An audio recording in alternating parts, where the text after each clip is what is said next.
As you can see, my hair needs to be washed. I did that on purpose so I can try this dry shampoo.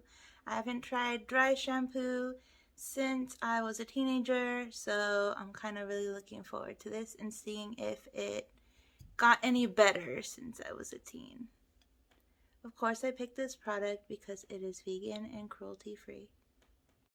The bottle says to section your hair and then shake the bottle and spray it about 12 inches from your roots, like pointed at your roots.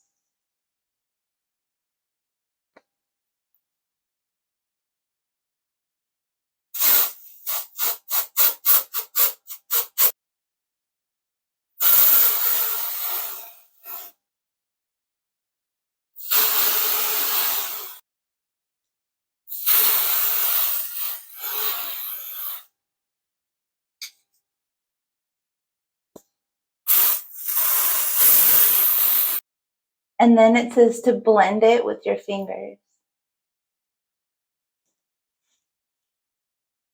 So what that dry shampoo did is absorb a lot of the oils that were in my hair.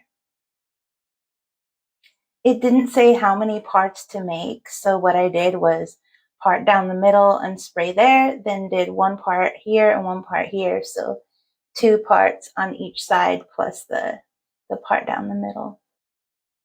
And there were definitely times when I sprayed too close to my scalp. It said 12 inches, but sometimes I was like here.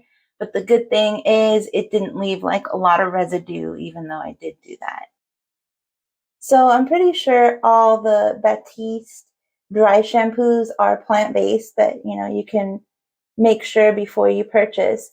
This one is coconut milk and hemp.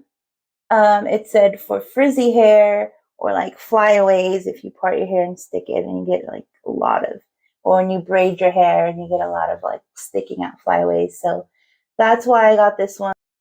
I hope this video has made it easier for you to decide if you would like to buy this product.